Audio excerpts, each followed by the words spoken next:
एक बहुत ही अजीब विरोधाभास है कि जिस भारत ने पूरी दुनिया को बचत करने की सीख दी, वहां के लोग आज बचत करने में बहुत पीछे हैं। चाणक्य ने कहा था कि व्यक्ति को कभी भी सारा धन खर्च नहीं करना चाहिए, क्योंकि बुरा वक्त कभी भी आ सकता है। ऐसे समय में आपके द्वारा बचाया गया संचित धन ही आपकी मदद करता है। जो व्यक्ति धन संचित करने में विश्वास रखते हैं, वो कभी भी असफल नहीं होते। लेकिन अब यह धारणा बदल गई है। आजकल लोग अपने क्रेडिट कार्ड्स के जरिए अपनी जरूरतें पूरी करते हैं और उधार लेकर अपने शौक पूरे करते हैं। ये एक हानिकारक सोच है। आपको इसे तुरंत बदलना होगा। अब एक सवाल आपके बारे में और आपके परिवार के बारे में। आपने अक्सर लोगों को यह कहते हुए सुना होगा कि फ्यूचर का ज्यादा टेंशन नहीं लेना चाहिए, यानी भविष्य के बारे में तनाव नहीं लेना चाहिए, जो होगा देखा जाएगा। लेकिन ये एक तरह की बहुत लापरवाह सोच है, जिसका असर आपके आने वाले कल पर पड़ता है। ये बड़ी अजीब सी बात है कि हमारे देश में लोग छुट्टियां मनाने की जबरदस्त प्लानिंग करते हैं। इंटरनेट पर हॉलिडे पैकेजेस सर्च करते हैं। लोग ये भी प्लान करते हैं कि ऐसी कंपनी का मोबाइल खरीदा जाए जिसमें नए जमाने के फीचर्स हों, वो लंबे समय तक चले और सस्ता भी हो। डिनर कहां करना है, कौन सी कार खरीदनी है, मकान कहां पर खरीदना है, इस सब के बारे में लोग गहरी रिसर्च करते हैं। यानी हमारे देश के लोग अपनी मौज मस्ती और लाइफस्टाइल की प्लानिंग तो करते हैं, लेकिन अपने भविष्य की कभी कोई प्लानिंग नहीं करते। उन्हें लगता है कि भविष्य की चिंता करने के चक्कर में वर्तमान खराब हो जाता है, लेकिन इस सच को और इस सोच को बदलने की जरूरत है। रिजर्व बैंक ऑफ इंडिया की एक रिपोर्ट के मुताबिक भारत के सिर्फ 13% लोग ही अपने रिटायरमेंट के लिए सेविंग करते हैं, यानी बचत करते हैं, जबकि 10% लोग अपने रिटायरमेंट के बारे में सिर्फ प्लानिंग ही करते रह जाते हैं, जमीनी स्तर पर कोई बड़ा निवेश नहीं करते। जबकि भारत के 77% लोग अपने रिटायरमेंट के बारे में सोचते तक नहीं। हो सकता है कि आप भी ऐसे लोगों में से एक हों। अपने रिटायरमेंट के बारे में कोई तैयारी न करने की वजह से हमारे देश में 60 साल की उम्र हो जाने के बाद भी करीब 50% बुजुर्गों को काम करना पड़ता है। इस उम्र में अक्सर लोग आराम की जिंदगी जीना पसंद करते हैं, लेकिन दुख की बात यह है कि अपने जीवन यापन के लिए उन्हें इस उम्र में भी काम करना पड़ रहा है। ये आंकड़े आपको ये बताते हैं कि भारत में बड़ी संख्या में लोग अपनी निजी आर्थिक सेहत को दांव पर लगाकर पूरा जीवन जीते हैं। ये एक तरह का आर्थिक टाइम बॉम्ब है जो 60 साल की उम्र के बाद जाकर फटता है। इससे बचने के लिए अक्सर 50-30-20 वाला फॉर्मूला बताया जाता है। आज हम आपको समझाएंगे 50-30-20 वाला फॉर्मूला क्या होता है। अगर आप चाहें तो इस फॉर्मूले को अपना सकते हैं, लेकिन भारत के लोग अपनी आदतों और मजबूरियों की वजह से इस फॉर्मूले से हमेशा दूर भागते हैं। यह बड़ा सीधा सा फॉर्मूला है। टैक्स चुकाने के बाद अपनी कमाई का 50% हिस्सा अपनी जरूरतों पर खर्च कीजिए। इसके बाद 30% हिस्सा अपनी इच्छाओं पर खर्च कीजिए और बाकी का 20% हिस्सा अपनी सेविंग्स में लगाइए, यानी बचत कीजिए। ऐसा करने से आप अपना भविष्य सुरक्षित रख सकते हैं और आने वाले दिनों को अच्छे दिन बना सकते हैं। लेकिन हमारे देश में नौकरी करने वाले लोगों को लगता है कि अभी इतने आगे तक सोचना क्यों है, 4 दिन जिंदगी है, पूरी मौज मस्ती के साथ जीनी चाहिए।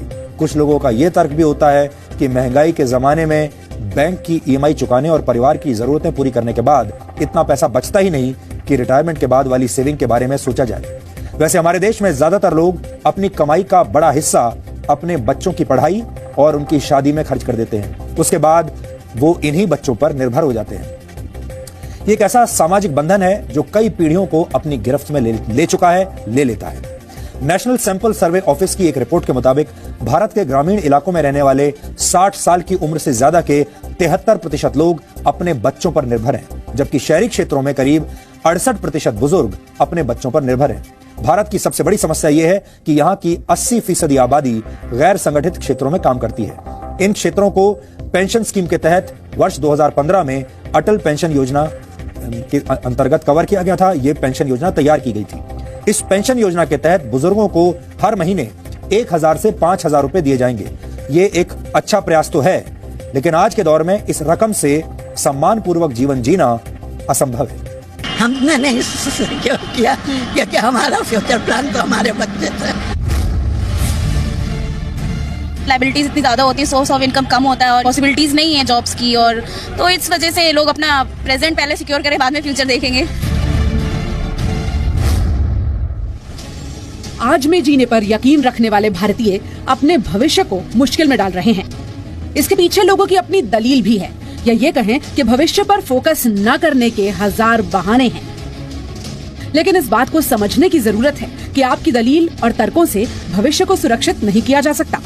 अपने बेहतर भविष्य के लिए आपको बचत करनी ही पड़ेगी। वरना आपकी ये लापरवाह सोच आने वाले कल पर बहुत भारी पड़ेगी। मौजूदा दौर में भारत के 60 वर्ष की उम्र के बुजुर्ग अपनी जिंदगी को जीने के लिए आज भी काम कर रहे हैं। RBI's report, RBI's household financial savings report, only about 24%, 24% population actually lays emphasis on planning for retirement. इसका मतलब है कि a large part, almost 76%, actually does not even plan for retirement.